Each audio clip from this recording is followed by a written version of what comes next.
నమస్కారం. Rakshabandhan శుభాకాంక్షలతో TCN news కి స్వాగతం. ముందుగా ముఖ్యాంశాలు. ప్రజా ఆశీస్సులతో నియోజకవర్గాన్ని నెంబర్ 1 గా తీర్చిదిద్దుతా భీమవరంలో వెల్లడించిన కేంద్ర సహాయ మంత్రి శ్రీనివాస వర్మ. జిల్లాలోని రైతులకు అవసరమైన ఎరువులు సమృద్ధిగా ఉన్నాయి. భీమవరంలో వివరించిన పశ్చిమ గోదావరి జిల్లా వ్యవసాయ అధికారి వెంకటేశ్వరరావు. తణుకులో ఘనంగా రక్షాబంధన్ వేడుకలు. సోదరులకు రాఖీలు కట్టిన సోదరీమణులు. శుభాకాంక్షలు తెలిపిన ఎమ్మెల్యే రాధాకృష్ణ. తాడేపల్లిగూడెం రూరల్ మండలం మెట్ట ఉప్పరగూడెంలో ఘనంగా ప్రపంచ ఆదివాసీ దినోత్సవం. తాడేపల్లిగూడెంలో ఘనంగా ఏపీ నిట్ 7వ స్నాతకోత్సవం. 667 మందికి డిగ్రీలు, 29 మందికి డాక్టరేట్ పట్టాల ప్రదానం.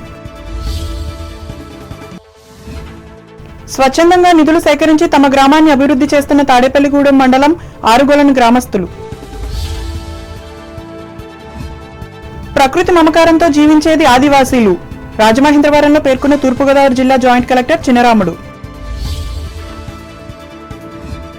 వాడపల్లి వెంకన్న ఆలయంలో ఎప్పటి మాదిరిగానే పోటెత్తిన భక్తజనం. శ్రావణ మాసం 3వ శనివారానికి పెరిగిన ప్రాధాన్యం. గిరిజనుల సంక్షేమం కోసం అందరూ ఒకటే పనిచేయాలి. బుట్టాయిగూడెం అంతర్జాతీయ ఆదివాసీ దినోత్సవంలో పిలుపునిచ్చిన పోలవరం ఎమ్మెల్యే బాలరాజు. జీ కొత్తపల్లిలో 3.75 టన్నుల అక్రమ పీడీఎస్ బియ్యంను స్వాధీనం చేసుకున్న రెవెన్యూ అధికారులు. శ్రావణ పౌర్ణమి సందర్భంగా ద్వారకా తిరుమల చిన్న వెంకన్నను దర్శించుకున్న వేలాది భక్తులు. పవిత్రోత్సవాలతో రద్దు చేసిన నిత్య కళ్యాణాలు. అందరి ఆశీస్సులతో నియోజకవర్గాన్ని నెంబర్ 1 గా తీర్చిదిద్దుతానని కేంద్ర ఉక్కు భారీ పరిశ్రమల శాఖ సహాయ మంత్రి భూపతిరాజు శ్రీనివాస వర్మ తెలిపారు. భీమవరంలోని ఆయన క్యాంపు కార్యాలయంలో శనివారం నిర్వహించిన రక్షాబంధన్ వేడుకల్లో ఆయన పాల్గొని మాట్లాడారు. రాఖీ కట్టి తనకు అందించిన ఆశీస్సులు కొండంత బలాన్ని ఇచ్చాయన్నారు.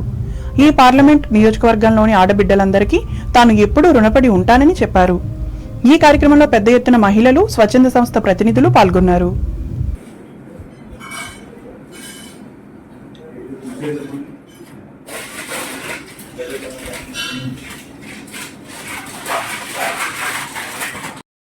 ఓకే సార్, వదినా ఇటు కొంచెం ఫోటో కూడా చూడండి. ఓకే.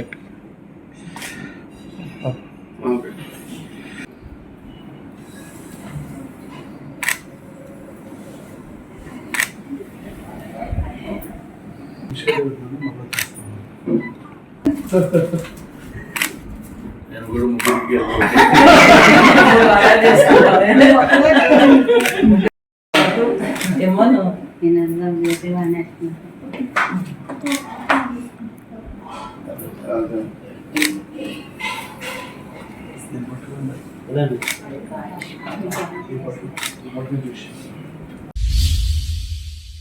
జిల్లాలో రైతులకు అవసరమైన ఎరువులు అందుబాటులో ఉన్నాయని జిల్లా వ్యవసాయ అధికారి జెడ్ వెంకటేశ్వరరావు భీమవరంలో శనివారం మీడియాకు తెలిపారు. జిల్లాలో ఖరీఫ్ సీజన్కు మొత్తం 58,905 మెట్రిక్ టన్నుల ఎరువులు అవసరం కాగా వాటిలో యూరియా 21,270, ఇతర ఎరువులు 37,634 మెట్రిక్ టన్నులు అవసరం ఉన్నాయని అన్నారు. ఇవే కాకుండా wholesale, retail fertilisers, AP mark fed వద్ద కూడా ఎరువులు అందుబాటులో ఉన్నాయని వెల్లడించారు. అన్నదాతలు అవసరానికి మించి ఎరువులను వినియోగించవద్దని సూచించారు.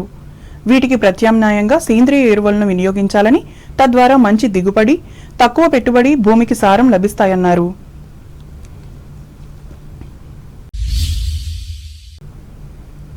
అన్న చెల్లెళ్ల అనురాగ బంధమైన రాఖీ పండుగను తణుకులో శనివారం ఆనందోత్సాహాల మధ్య జరుపుకున్నారు. ఇందులో భాగంగా స్త్రీలు తన సోదరుల చేతికి రాఖీలు కట్టి ఆలయాల్లో ప్రత్యేక పూజలు నిర్వహించారు. ఈ సందర్భంగా టీసీఎన్ ప్రత్యేక కథనం అందిస్తోంది. దేశమంతటా ఘనంగా జరుపుకునే ఈ రాఖీ పండుగకు చారిత్రక ప్రాధాన్యత ఉంది. శ్రావణమాసం శుక్లపక్ష పౌర్ణమి రోజునే వచ్చే పవిత్ర దినాన్ని శ్రావణ పౌర్ణమి అంటారు. దీనినే రాఖీ పౌర్ణమి, జంధ్యాల పౌర్ణమి, రక్షికా పౌర్ణమి, నూలి పౌర్ణమిగా కూడా పలు పేర్లతో పిలుస్తారు. దక్షిణ భారత కథనం ప్రకారం గుజరాత్ నవాబులు బహదూర్ షా నిరంకుశ పాలన వల్ల చిత్తూరు మహారాణి కర్ణావతి రాజ్యాన్ని కోల్పోయింది. దాంతో మహారాణి ఢిల్లీ చక్రవర్తికి రక్షాబంధంను పంపగా అతడు ఆమెకు రక్షణగా నిలిచి బహదూర్ షా కైవసం చేసుకున్న రాజ్యాన్ని తిరిగి ఆమెకు ఇప్పించాడు. అప్పటి నుంచి దక్షిణ భారతంలో ఈ పండుగకు ప్రాముఖ్యత పెరిగింది. ఆధ్యాత్మిక కథనం ప్రకారం ఇంద్రుని భార్య సచీదేవి రక్షాబంధన్ కట్టిన మహిళగా ప్రఖ్యాతిగాంచింది. సురులకు అసురులకు జరిగిన 12 ఏళ్ల భీకర పోరాటంలో ఇంద్రుడు అపజయం పొందుతాడు. అప్పుడు ఇంద్రుని భార్య సచీదేవి పరమేశ్వరుణ్ణి ప్రార్థించి శ్రావణ పౌర్ణమి నాడు ఇంద్రుని నుదుట వీరతిలకం దిద్ది ముంజేతికి రక్ష కట్టి హారతి పట్టి యుద్ధానికి పంపిస్తుంది. అనంతరం దేవేంద్రుడు విజయోత్సవంతో తిరిగి వస్తాడు. అప్పటి నుంచి ప్రజలు రక్షాబంధనోత్సవాన్ని ఆచారంగా జరుపుకుంటున్నారు. ఆధునిక యుగంలో నీ పాదం మీద పుట్టుమచ్చనే చెల్లెమ్మ, తోడబుట్టిన రుణం తీర్చుకుంటానే చెల్లెమ్మ అంటూ సినీ గేయ రచయిత తన మనసులోని భావాలను పలికించి అన్నా చెల్లెళ్ల మధ్య అనురాగాన్ని, ఆప్యాయతను చాటాడు. అన్నా చెల్లెళ్ల మధ్య బంధం అలాంటిది. మరి జీవితంలో తల్లిదండ్రుల తర్వాత అంతటి బంధం పెనవేసుకునేది అన్నా చెల్లెళ్ళు, అక్కా తమ్ముళ్ల మధ్యే. ఈ నేపథ్యాన్ని పురస్కరించుకుని తణుకు ఎమ్మెల్యే ఆర్మిల్లి రాధాకృష్ణకు ఆయన కార్యాలయంలో పలువురు మహిళలు రాఖీలు కట్టి శుభాకాంక్షలు తెలిపారు. ఈ సందర్భంగా ఎమ్మెల్యే మాట్లాడుతూ మహిళా సంక్షేమం కోసం కూటమి ప్రభుత్వం పనిచేస్తుందని చెప్పారు. ఇందులో భాగంగానే మహిళలకు పథకాలు ప్రవేశపెట్టి అమలు చేయడంతో పాటు ఆగస్టు 15వ తేదీ నుంచి ఉచిత బస్సు పథకాన్ని ప్రారంభిస్తున్నట్లు ఆయన వివరించారు. ఈ కార్యక్రమంలో కూటమి నాయకులు, కార్యకర్తలు పాల్గొన్నారు. అందరికీ రక్షాబంధన్ శుభాకాంక్షలు తెలియజేసుకుంటూ, ముఖ్యంగా రక్షాబంధన్ అన్నా చెల్లెళ్ళ అనుబంధానికి ప్రతీకి. రోజు అందరూ కూడా ప్రేమ, అన్యోన్యత, అదేవిధంగా సోదర సోదరీభావంతో ఉండే విధంగా ఈ రక్షాబంధన్ ప్రతి ఒక్కరిలోనూ కూడా ఒక ప్రత్యేకమైనటువంటి స్థానాన్ని పొందటం జరిగింది. దీని ద్వారా కుటుంబాల్లో ఉన్నటువంటి ఈరోజు సోదరభావాన్ని పెంపొందించే విధంగా, అదేవిధంగా కుటుంబాలన్నీ కూడా ఐక్యత ఉండే విధంగా ఈ రక్షాబంధన్ ఒక ప్రేరణ ఇస్తుందనడం ఎటువంటి సందేహం లేదు. ఈరోజు ప్రతి ఒక్కరూ కూడా, మహిళలందరికీ కూడా, ప్రతి ఇంటిలోనూ కూడా ఉన్నటువంటి సోదరులు వారి ప్రేమ, అనురాగంతో వారి వృద్ధిలోనికి వచ్చే విధంగా కృషి చేయడం కూడా మనందరం కూడా చూస్తున్నాం. అదేవిధంగా ఈరోజు గౌరవ ముఖ్యమంత్రి చంద్రబాబు నాయుడు గారు, పవన్ కళ్యాణ్ గారు, లోకేష్ గారు, అదేవిధంగా వారు కూడా మహిళల కోసం అనేక పథకాలను తీసుకొచ్చి ఈరోజు సంక్షేమ కార్యక్రమాలను అమలు చేయడం జరుగుతుంది. ముఖ్యమంత్రి చంద్రబాబు నాయుడు గారు ప్రతి కుటుంబంలోనూ ఒక పెద్ద కొడుకుగా, పెద్ద అన్నగా మహిళలకి అనేక సంక్షేమ కార్యక్రమాలను అమలు చేస్తూ ఈరోజు ముఖ్యంగా మనందరం కూడా చూసాం, తల్లికి వందనం పేరుతో స్కూల్కి వెళ్ళే పిల్లలందరికీ కూడా ఈరోజు 15,000 రూపాయలు వారి ఖాతాల్లో జమ చేయడం జరిగింది. అలాగే మహిళలందరికీ ఉచిత బస్సు ప్రయాణాన్ని కూడా కల్పించే విధంగా ఆగస్టు 15 నుంచి ప్రారంభించడం జరుగుతుంది. అలాగే 3 గ్యాస్ సిలిండర్లు ప్రతి సంవత్సరం కూడా ఉచితంగా ఇచ్చే విధంగా కూడా ప్రారంభించారు. ఈ విధంగా మహిళలందరికీ కూడా ఒక అన్నగా నిలబడి ఈరోజు ఒక సోదరభావంతో మహిళల సంక్షేమానికి కృషి చేస్తున్నటువంటి నాయకులు చంద్రబాబు నాయుడు గారు, కూటమి ప్రభుత్వాన్ని సందర్భంగా తెలియజేసుకుంటూ ఈరోజు ప్రతి ఒక్కరూ కూడా ఆయురారోగ్య ఐశ్వర్యాలతో ఉండాలని మనస్ఫూర్తిగా కోరుకుంటూ మహిళలందరికీ కూడా మరొకసారి అలాగే తణుకు పట్టణంలోని సుప్రసిద్ధ విద్యా సంస్థ మాంటిసోరీ స్కూల్లో ఈ వేడుకను ఒక పండుగలా నిర్వహించారు. ఈ మేరకు విద్యార్థులు ఒకరికొకరు రాఖీలు కట్టుకుని అన్నా చెల్లెళ్ల, అక్కా తమ్ముళ్ల బంధాన్ని చాటి చెప్పారు. ఈ కార్యక్రమంలో school director Anaparthi Prakashrao, administrator Alla Gnanamanjari, ప్రధానోపాధ్యాయులు, ఉపాధ్యాయులు, విద్యార్థులు, వారి తల్లిదండ్రులు పాల్గొన్నారు.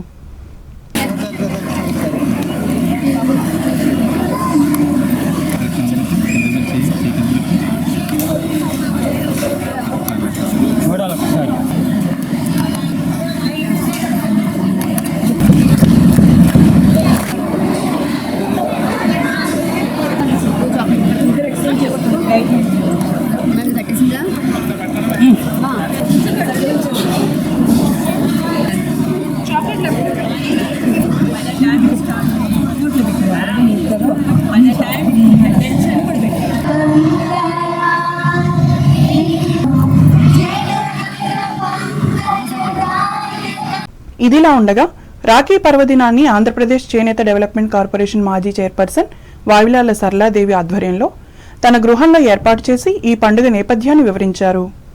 ఈ సందర్భంగా మున్సిపల్ మాజీ చైర్మన్ డాక్టర్ దొమ్మేటి వెంకట సుధాకర్తో పాటు ఆమె సోదరులకు, పలువురు తెలుగుదేశం, బీజేపీ నాయకులకు రాఖీలు కట్టి శుభాకాంక్షలు తెలిపారు.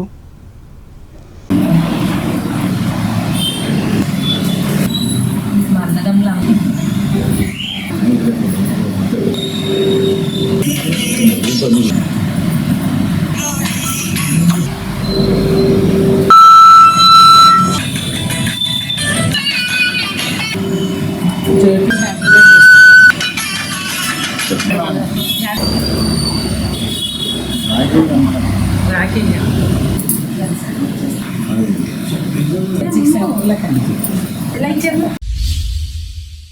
ఆంధ్రప్రదేశ్ మున్సిపల్ పెన్షనర్స్ అసోసియేషన్ సర్వసభ్య సమావేశాన్ని తణుకు పట్టణంలోని శ్రీ సాయి డిగ్రీ కళాశాలలో ఈ నెల 10వ తేదీన నిర్వహించనున్నట్లు ఈ అసోసియేషన్ అధ్యక్షులు ఆర్ గోగురాజు శనివారం ఒక ప్రకటనలో తెలిపారు.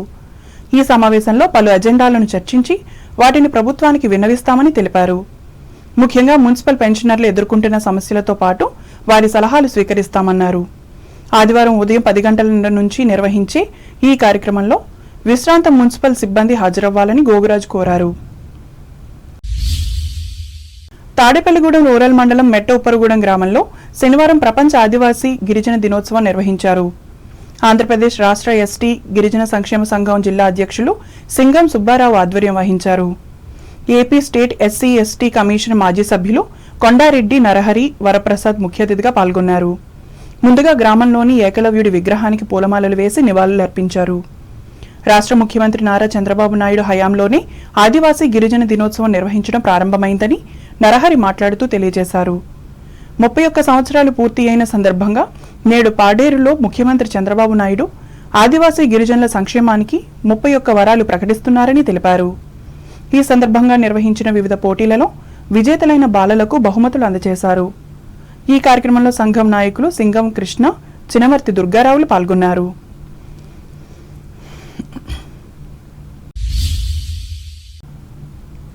పశ్చిమ గోదావరి జిల్లా తాడేపల్లిగూడెంలో గల జాతీయ సాంకేతిక విద్యా సంస్థ ఏపీ నిట్ 7వ స్నాతకోత్సవం శనివారం అత్యంత వైభవంగా జరిగింది.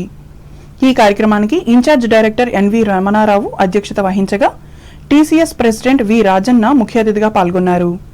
2021-2025 బ్యాచ్కు చెందిన బీటెక్ 4 ఏళ్ల ఇంజనీరింగ్ కోర్సు పూర్తి చేసుకున్న 667 మంది విద్యార్థులకు, డిగ్రీలతో పాటు పీహెచ్డీ పూర్తి చేసిన 29 మంది పరిశోధనా విద్యార్థులకు డాక్టరేట్ పట్టాలను ప్రదానం చేశారు. భీమవరానికి చెందిన కలిదిని పవన్ తేజ సత్యవర్మ కంప్యూటర్ సైన్స్ ఇంజనీరింగ్లో 9.70 గ్రేడ్ పాయింట్లు సాధించి ఇన్స్టిట్యూట్ టాపర్గా నిలిచారు. అలాగే బ్రాంచ్ల వారీగా టాపర్లకు గోల్డ్ మెడల్స్ అందజేశారు. ఈ వేడుకకు ముఖ్య అతిథిగా హాజరైన టీసీఎస్ ప్రెసిడెంట్ వి రాజన్న విద్యార్థులను ఉద్దేశించి ప్రసంగించారు. దేశ భవిష్యత్తుకు డిజిటల్ టెక్నాలజీలే ప్రధాన చోదక శక్తిగా మారనున్నాయని తెలిపారు. విద్యార్థులు ఎంచుకున్న రంగంలో నైపుణ్యాన్ని మెరుగుపరుచుకోవాలని సూచించారు.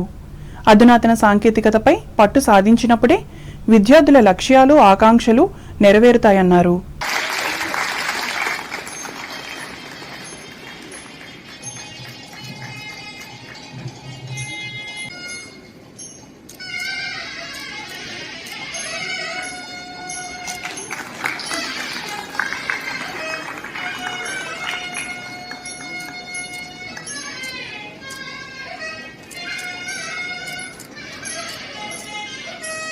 Congratulations to you on this graduation day, the graduating class of 2025.